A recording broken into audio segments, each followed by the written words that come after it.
everybody. This is Bo McManus from HairNetRadio.com, and I promised it a few years ago when Tommy Paris from Brittany Fox Count 77 had his new solo album ready. He was going to come by the show and talk about it.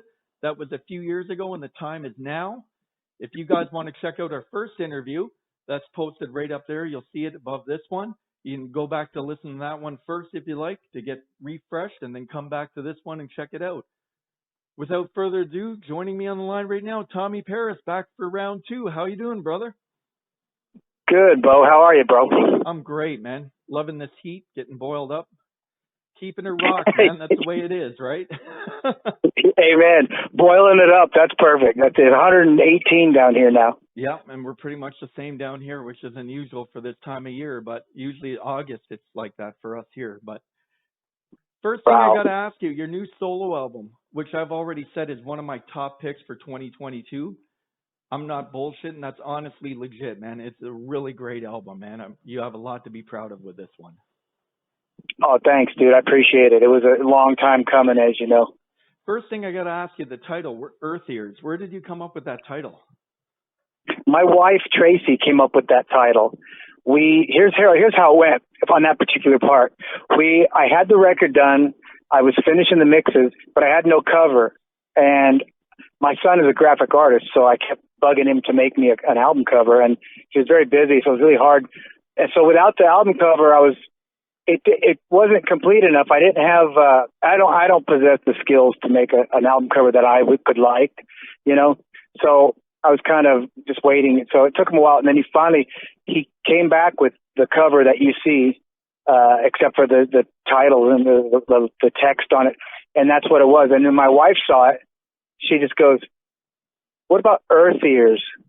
I go, "Erthearz? What do you?" Yeah, she goes, "But spell it like Erthearz." I go, "That's it. That's the title." It is, yeah. It fit perfect with that graphic. It's like, and I don't even know what I thought of the graphic specifically, except I looked at it, I thought, that looks like a cool album cover, man. It is, too, because I thought what was really neat, you mentioned the title, because the way it's spelled and everything, the first glance, when you look at it really quick, you're like, what? And then when you actually look at it and read it through, you're like, and I was like, wow, that's actually pretty cool, like the way it's put, because it doesn't catch you right away, and then you have to kind of take it in and take a look at it, and you're like, oh, wow, I get that. That's actually kind of neat the way that's put together. Yeah, it was just, it happened real quick, you know, like that was the first cover he submitted, just like it is, just exactly like it is. And then like a half a minute after I saw it and my wife saw it, she came up with that title. So it was just really cool. And it really made it all complete to me, you know, once that was all in place. But yeah, it's a perfect segue to the music, right? It fits the music too. Somehow when I look at it, I feel like it ties into the music itself. Yeah, me too. Totally. It's the whole thing is a complete package to me. As complete a package as it could be ever. Because I mean, you know, you're never satisfied with everything 100%. You know, you put it out, and then you know, a couple of years down the line, you're like, well, maybe could have done that different, this different. But this one was such a long time coming that I was really happy with how it all came together with the cover, the title, and the songs, and the sequence of the songs, everything. So I'm about as happy as you could possibly get. Yeah, because you were working on that probably, over a period of 2 or 3 years, right? In total, on and off.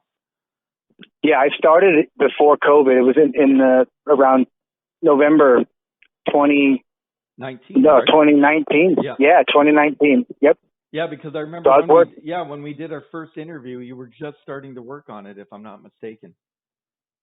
Yeah, it was just getting going with some beds of music way back then.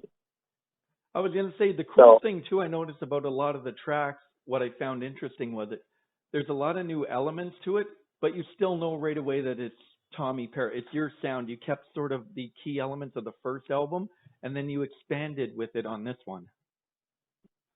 Thank you. I appreciate that. Yeah, it was there was some uncharted territory I've been wanting to go down. Yeah. You know, and so I was able to do that with this, and it's still you hear the band play any of these things, especially live. It'll be it's just in your face. Even the mellowest song on there, it has the impact to it. And So yeah, all the elements of everything that's like rock and cool are there, but then there's a few different ones I was wanting to get on this, and it took a while to get because trying to make it all work. I had to switch gears a bit here and there, but I when it's all said and done, I got it to happen, so I was really happy with that. Yeah, I thought that was really cool how you, like I said, you kept the very key elements of the first record, and then you incorporated the new stuff with it and sort of put together a little mosh there of new stuff. I thought it was a really neat way to do it. That's cool. Thanks, Bo. Yeah, it was. I was really happy. Like I said, it wasn't easy. It took a while because, you may want to do certain things. You're like, okay, well, I want to incorporate some other things, blah blah blah, and that's all great. It's wonderful, and then you start to do it, and a lot of things just go out the window because you're like, well, that doesn't work, or right. Oh, well, this part works, but that part doesn't work at all. It's a lot of that, but so it was enjoyable to meet those challenges because for a while I was like, what the hell? I'm trying to get some things to happen together here, and it ain't happening. What the hell? That wasn't easy, but I'm happy that I got it to where it is. Did you play everything on that album yourself? Did you do all the guitars, the drums, the bass, everything on it, or did you bring in some other people as well? No, I played everything on it. The only extra stuff on it is my son singing some background vocals on about 5 songs. The rest is all me. Wow, that's really cool, actually. Yeah, that's really cool. That's a lot of work, man, to undertake. Oh, my God, Bo. I was going to say, I can't even imagine how you got to lay down your bass tracks, your drum tracks, then your guitars, then do your vocals. And there's nobody to turn to and say, hey, now it's your turn, buddy. oh, dude. So much work. It's like, I don't know that I'll ever do it again, but it had to be because I was experimenting so much. I wouldn't have wanted to do that to any band ever and subject them to all these twists and turns and bullshit that I was doing. So it kind of had to. The amount of work was just insane. Did you have days though where you had to step away from it, where it was just too contagious, and you're like, man, enough for today. I can't do all this today. Because I would imagine with the workload, you have those moments you're going to say, I'm not going to be that productive today because I'm taking on too much. I need to step back for a bit. Absolutely. Because what I did it in, there's a lot of ways to record. I mean, a million ways. So one of them is that you do all the tracks of one instrument for the whole record. And then you take another instrument, you do all those tracks. Well, first you do the bed tracks, you play live, and then you go back and once you got a take, then you go back and overdub and kind of fix it up. But usually once you get a sound up, you finish it all because the sound will match. Well, that's what I did on this one. But sometimes a funner way to record is to do one song at a time and finish it with everything from the very beginning, bed track, all the way through the background vocals and everything. So it's like done. You hear that song finished without a mix, So yeah, the way I did it was very laborious because I wanted it to match close as possible with the sounds. But yeah. Holy crap! Yeah. It's a labor of love for sure, man. At any point though, did you think of just putting out a few songs and just doing a couple songs every few months or something, or did you decide right from the start you wanted to do a full album?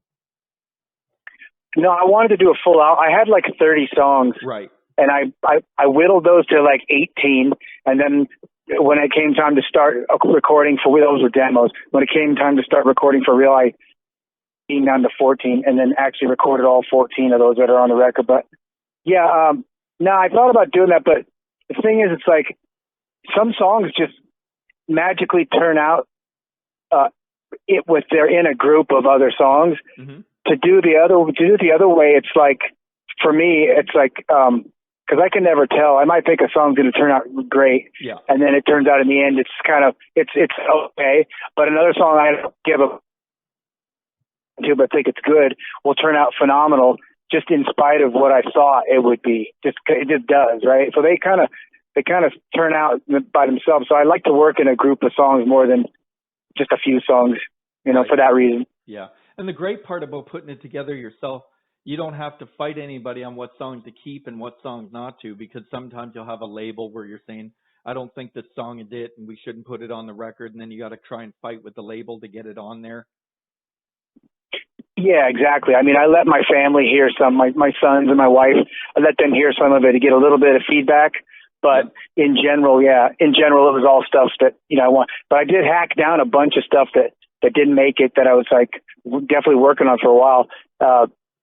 So yeah, it was definitely a whittling job. But yeah, I wanted to see it through, good, bad, or indifferent. This album's a reset for me, Bo. It's kind of like, somebody might hear and go, oh, sounds like you, whatever, same old thing. But for me, it was kind of a reset in that it wasn't designed to be anything but exactly what it ended up being, and I had no preconceived.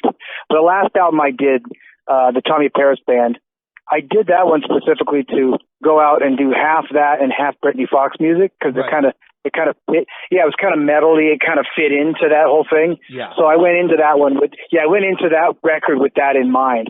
Well, on this one, I didn't have to match anything. If it matched, that's great. But if it didn't match, that's great too. So I wasn't thinking of what kind of program it'll be plugged into, Do you like creatively, now that you're in a position where you don't have to sit down and quote unquote write the hit, where you don't have to sit and write the song that they got to play it on MTV or they got to play it on wherever? Do you feel like you like not having that pressure where everybody's on and say, you got to have a hit here, and you can just creatively do what you want to do? Well, it's such a fine line. It's like chasing stuff around like that. I like easily accessible songs that are real simple and everything. I just like them, and those are more likely to probably have a wider audience. But to me also, when you start chasing stuff you think will be liked, I think it's a mistake, because the truth is I really need to like it first before I ever ask you. Yeah, before I ever ask like it, because it really that's kind of the way it should be. It should turn me on first, and so the other way around, it's kind of like, well, hopefully you will like this, because I crafted this to be something that you might like, and it's kind of a waste of energy, I think, to try to think that way. Plus, I don't believe it ever turns out, except for very few times that kind of stuff will turn out, I don't think. So yeah, I'd rather just be happy myself. Well, I was gonna say, yeah, that's the most important part, because I think the worst thing you could do is put out an album or a song where you say, God, I hate this, but I think everybody else is going to like it. I mean, I think that's the worst position to be in. Yeah, exactly. It was like, so yeah, and a hit's basically just a song a bunch of people like. Yeah. It's not necessarily a certain sounding anything. Some odd songs are hits, and if you brought up to me, Bo, you said, I wrote this song, dude, check it out. Mm-hmm. It becomes just a walking down the street, singing, do what did he do, and you started singing that chorus, and I go, do what did he dum did he do? You're like, fuck it, hey, dude, yeah. It's super, and I'd be like, catchy, yeah. Yeah, well, and I'd be like, yeah, it's catchy, but I mean, I'm not sure about the lyric, but that's the first thing you could think something like that, and the thing ends up being a monster hit. So I mean, you just never know. You don't know, because I mean, so many times too. I mean, going back to that, I remember back in the day where bands had said they had turned in records to the label, and they'd call them back and say, "We're not putting it out. We don't hear the hit on here. We're not going to put it out. You're going to have to go back and write the hit, and then we'll put it out." Yeah, and that happened a lot. But a lot of times you find out the song that's the breakout song on the album isn't the supposed hit the label told them they had to write before they would put it out. Exactly. People decide. I think people are smarter than anybody in the think tank at a label. People are they'll put it on and they'll start digging whatever they dig, and that's how it rolls, and that's who's in charge to me, the people listening to the music. Yeah, absolutely, man, because everybody votes. I've said that 100 times on the show, that people vote with their wallets. Exactly. If they like you, they're going to put up the money. If they don't like you, when you go to the clubs, there's going to be about 2 or 3 people standing there looking on their phones while you're playing. Exactly. And the thing is, too, Bo, it's like, I respect that. So I would go out and play to those 3 people and hope the next time I played there would be 6 or 10. It's like, because you're there to earn these people's enjoyment from scratch every single night you play. And that's a great thing too, because I've actually had people on the show who've said that they've actually gone to gigs where nobody showed up. There was nobody there, but they had a great time because they were up on their plane and they were having a good time. And sometimes they didn't even notice that nobody was there and they had a lot of fun. And some of the best gigs they did were shows with almost no one there. Yeah, I mean, it's like if there's one person watching, it's like you owe that person that a really great show, and then maybe next time there'll be two. Yeah, and you love you love playing. Yeah. Yeah, exactly. I mean, ideally it needs to be economic sustainable, but if you're doing something that doesn't really have quite the infrastructure, and you're going to do it grassroots like that, like say a Fish or a Grateful Dead, where the whole thing, or Dave Matthews, where the whole thing is based around the live gigs. Yeah. You have to go down in the trenches and be out there a lot, so that people know, oh, that's a live thing. You got to go check it out, and it's got to just be out there all the time, and then that's possible to do that. And it's great now with that's one of the great things of the internet now. You can get your stuff out there so fast, and things can spread so quickly, and people find out about bands and stuff so quickly. It wasn't like back in the day, if you didn't hear it on the street or you saw it in the back of Hit Parade or Metal Edge, you didn't even know about it then if you didn't follow those things. Exactly. Yeah, and then the flip side of that too is that because it's so fast and accessible now, it's flooded like twice as much too. So you're in a bigger sea fishing around to get your stuff heard. Or that's true too. That's one part. I think you're right actually, and which is an excellent point. A lot of people forget about that. There's such a mass of stuff out there. You have the outlet and the vehicle to do it, but a lot of times it can get lost in the shuffle because there's so many millions of things out there. Exactly. So, I mean, it's wonderful. It's actually wonderful that you can bypass a record label entirely, and people can be hearing your music in big numbers, through all these other avenues. That in itself is wonderful. It just brought along the congestion with it.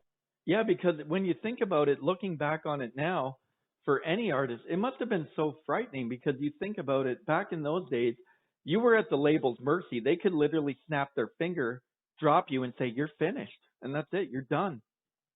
And you literally were, because unless you got picked up by another label, you had no other means to get your music out there. You were literally finished.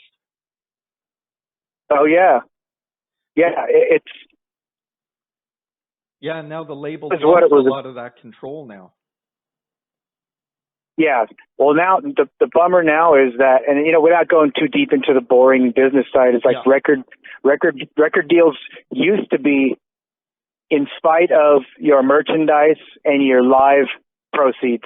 So you still retained, because you weren't making a ton off the sale, the actual sale of the album, but you were able to make money on the through ancillary means like live shows or merchandise.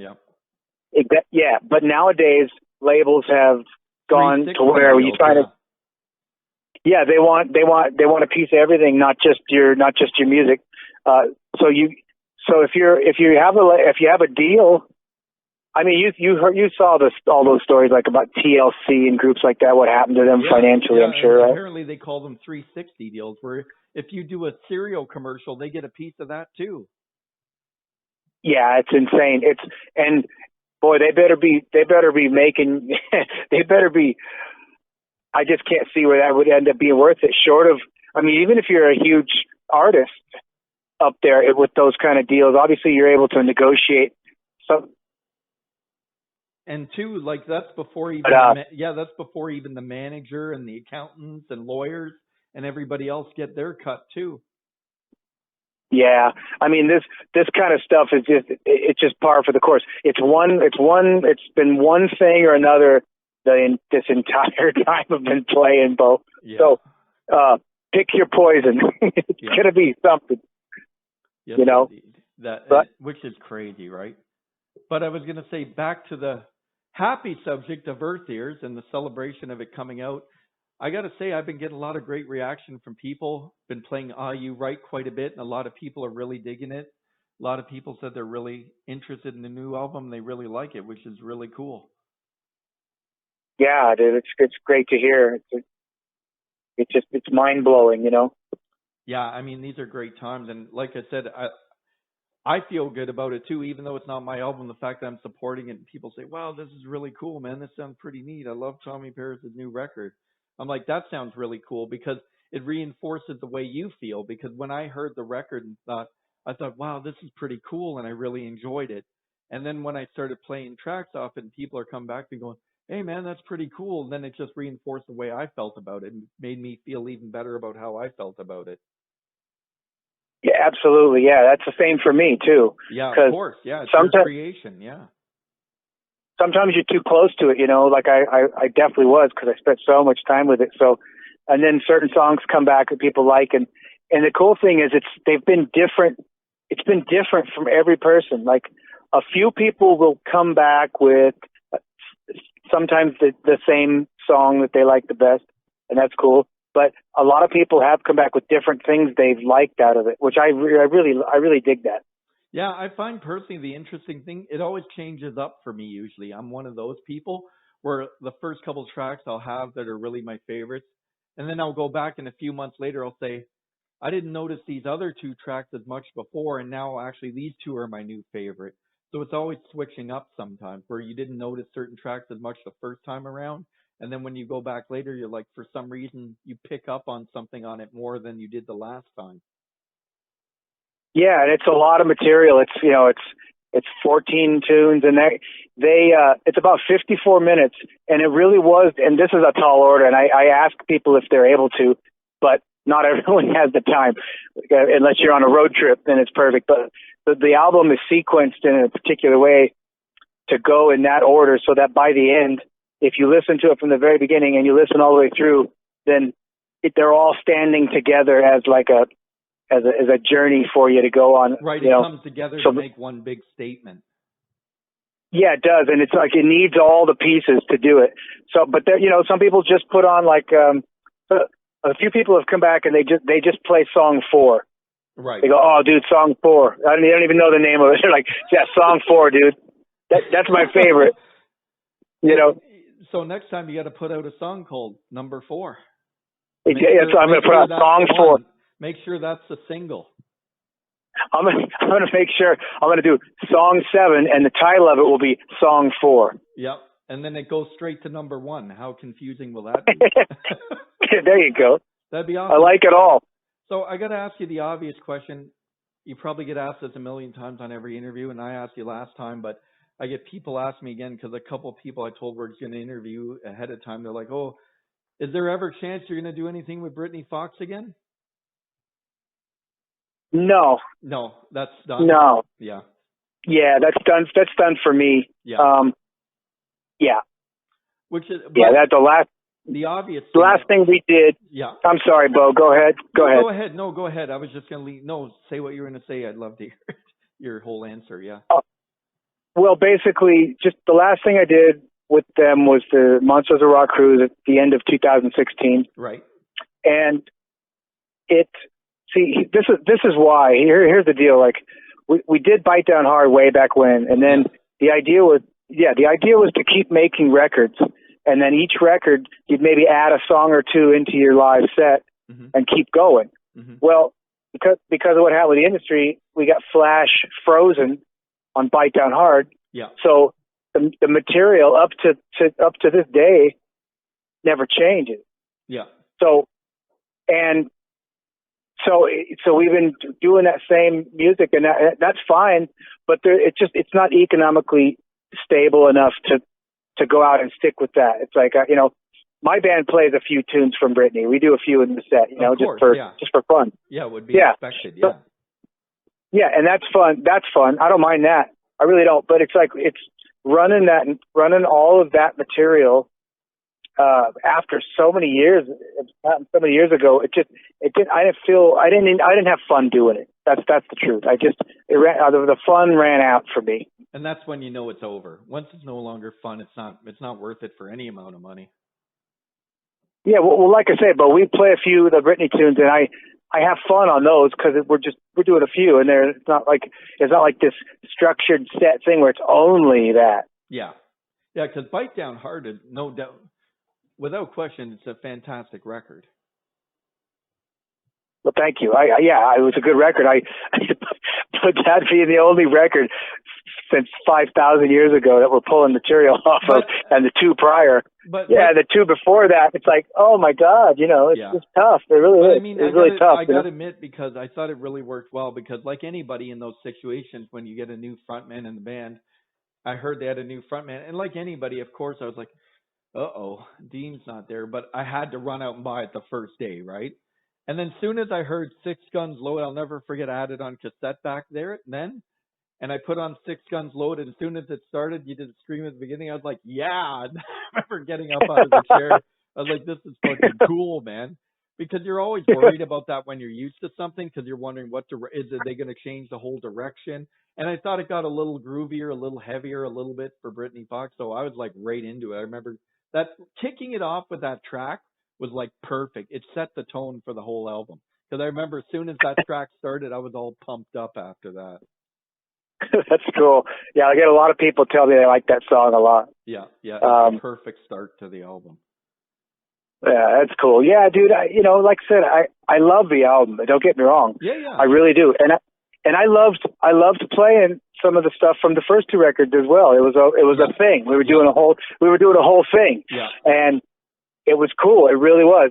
But it just, that incessantly since, Jesus, how many years is that now? It's probably 30 years. Yeah. It's just. Yeah, it's 30 years. Yeah.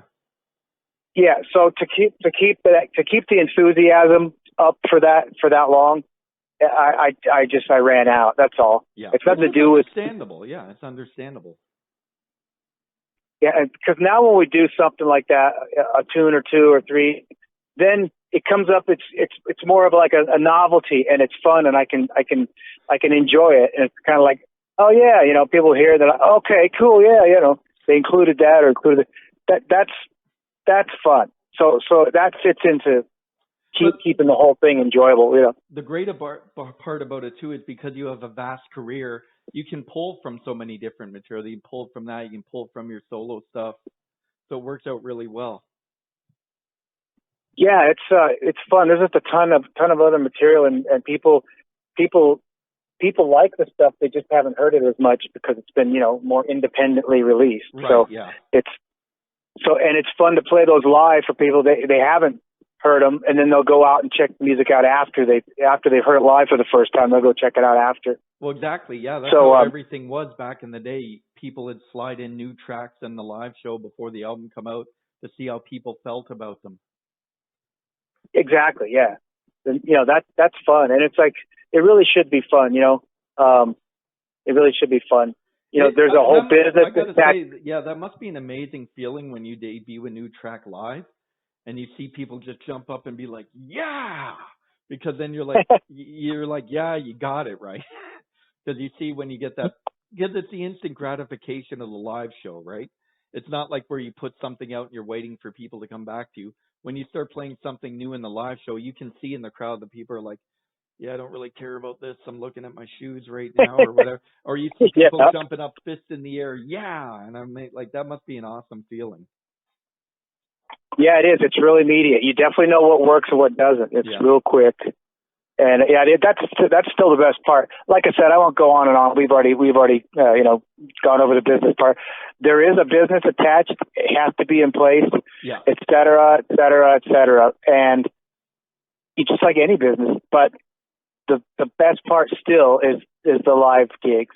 I still love that as much as I did when I was first started doing them 1,000 years ago. So thankfully that happiness that's still intact. Absolutely, 100%. Hasn't changed a bit. That's right, man. And I was going to say, obviously everybody knows this, but I'll bring it up anyway. You're in Count 77. Yes. Yeah, which is a really cool group. It's just straight up rock and roll. People really dig it. And you guys do quite a few gigs. You're all over the place from time to time. I noticed that you go off, like, I imagine they're fly-in gigs or... Yeah. We do all flying gigs. Like I said, during the pandemic, we got kind of side saddled a bit, but it's coming back, and we're we've come back, and then of course it went back in, and we've had some things happen like that. But it's getting back on track really nice. We're doing Flint, Michigan, and Minneapolis in next month, and then we're doing Oklahoma and Vegas in September. And so we got some gig somewhere in the next month. So hopefully for the end of the year, we'll roll up and fill up real good through the whole rest of this year, Yeah, I was going to say, you guys are really busy. You guys working on a new record, or is that not in the fire right now? No, we have been. It's just been one thing after the other. We actually we're working on some covers, singles, right, and originals, but not to where it's become a priority because we've been playing our energy is going into the live gigs more. Right, but we're definitely going to do it. Yeah, but we're definitely going to do a third album. And right now we have a couple of covers that are just about done. Tony Curtis, we have to kick our asses to get us down there to finish them, but but we'll get them done, and those will be cool.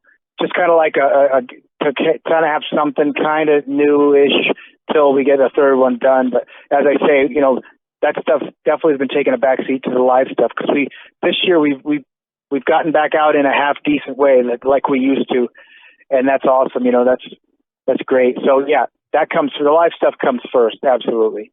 Yeah, awesome. That's great news. Everybody's glad to hear. Because I still think Vegas is really the hot rock. I think when we did our last interview, I said to you that I think Vegas is really going to be the next Sunset Strip of LA. That's going to be the hot spot for rock music. And I actually told a lot of people like that, and they're like, no, that's not going to happen, dude. And I'm thinking, I don't know, man. I think it is. Yeah. No, I think you're right, Bo. In fact, I can reinforce your sentiment. The other night, Count 77 played at Vamped, and we had Phil Sisson from Ozzy come up and play a couple songs on bass. Yep. And then we had Paul Shortino from Rough Cut and Quiet Riot and Spinal Tap come up, and he sang a couple numbers with Danny. And then we had Sebastian Bach come up and sing a Kiss song. Yeah, I saw that all those on YouTube. Yeah. And all those guys, I think all of those guys live here. And I think Phil does as well. I know Paul and Sebastian live here, but and Phil maybe if he doesn't live in LA or he just moved from LA, I'm not sure. But that kind of stuff definitely there definitely a ton of them have moved here, a lot of rock guys. But that was really fun. It was fun to have all those guys up here. Yeah, even if I'm not mistaken, last few months Stephen Piercy from Rat even moved down there. Oh yeah. Yeah, like I said, it looks like to me it's the place to be, man. That's where everybody's going. Yeah, it's really cool. There's an awesome scene. It's definitely cool. Yeah, it's really got a cool. I think a lot of them. And when you think about it, when you look at Vegas, it's a natural fit. It totally makes sense. Yeah, I mean, because a lot of it's been happening in a slower scale over the years, people moving here. Yeah, a lot I think of over the last, here. It's funny, like just pre-pandemic, it started happening where you noticed a lot of stuff was brewing up there from a rock thing over there. And then all of a sudden, like you said, people start showing up and moving down there. And I don't mean one or two people. I mean in droves in the business started moving down there. Yeah. There's a whole list of who's who that's moved down there. Yeah, it's crazy. It's a lot going on in the country, real estate wise and otherwise, Yeah. So that's the rebirth of rock and roll, in my opinion. Las Vegas. Right on. Can't wait to get down there. Actually, I'll be down there in October, so hopefully there's a lot of stuff going down there because I'm ready to check it out.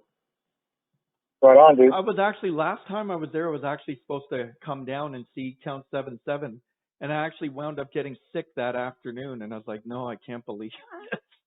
And I remember I was out for like 2 or 3 days, and I couldn't figure out what happened.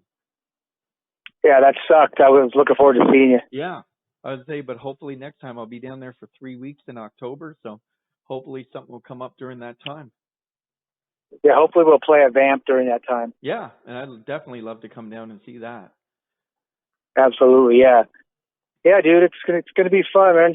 Gotta keep grinding, keep at it, I was gonna say, so where can people get the new album? I know they can get it at TommyParis.com, and then there's a global marketing, if I'm not mistaken. Yeah, Global Essential Marketing. Yep. It's available on there. Yeah. My site actually just links to that. That's the only place Yeah, it's if you at. go into the TommyPierce.com, there's a gateway rate for that. That's right. Yeah, so that's the only place. It's a limited edition CD. That's the only place you can get it is on the website for now. Figuring out different avenues for the streaming. We'll sort that out later. Right now, it's only available on CD. Yeah, so everybody needs to get a hold of it before it's too late. Because I remember, because that happened with your first album, and I had a whole bunch of people saying, "Oh, I can't find it, the CD," and I was like, "Well, I got mine, suckers." You should have been there. Yeah. Too bad you missed the boat. So you'll learn for next time. Well, I might reissue that at some point, but all those sold and they're all gone. I don't even have one myself. I have the masters, but I don't have an actual CD of that. But so maybe one day down the line I'll. Yeah, dude, it's like they're gone. They're gone. They're gone. You'll have to go on eBay and pay $300 for one. Yeah, I don't think so, Bo. Hey, you never know, man. Yeah, no, it's yeah, I've seen a lot of old CDs and stuff that I'm on selling for a lot of money on there. I'm like, wow, where were you guys when this thing came out? Yeah, I know. I was going to say that's funny, but people really appreciate that. I think certainly in the rock and roll, 80s rock and everything, they have the greatest fan base in the world. I think they're definitely the most loyal, the most supportive. Well, they say for physical copy sales, that genre music is the leader in hard copy sales. They outsell every other genre. Oh, I don't doubt it. Yeah. Yeah, a guy just texted me, Rob, and he just saw and bought Bite Down Hard on vinyl. Somebody reissued it on vinyl. Wow. And he sent me a copy with a picture of it to look at. It was like, cool. It was on vinyl. A limited amount of them were on vinyl, but it wasn't. It was kind of hard to track them down. So that's cool. But yeah, no. Yeah, this CD, Erthearz CD, is 14 songs, limited edition. Available on TommyPierce.com, and the songs on it might change on the next run of CDs and stuff. So this one will be one of a kind. So are you thinking of adding some bonus tracks to the next one, or no? Are you gonna do a separate release, or even maybe release them digitally? I might release them digitally. I'm just, like I said, I'm still trying to. My last album was my last album was on all the services, iTunes. That's and all what are they? iTunes, Spotify, et cetera, a bunch of them. Apple Music. It's on, yeah. Yeah, Apple Music. Deezer. There was one called. One called the Jay-Z started. It was kind of a high def title. I don't know about a lot of the streaming. I only listen to hairnetradio.com. That's it, 24 hours a day. That's all you need. That's all you need. That's a shameless plug right there. You don't need Spotify. You need Hairnet Radio. Yeah, let me bite my tongue. Hairnetradio.com instead. There you go. What was that other service in here? You got the endorsement from Tommy himself. You don't want to let the man down. So remember, that's where you gotta go from now on. And you can hear, since he did that plug, you can hear Bite Down Hard 24 hours a day for the first 3 weeks.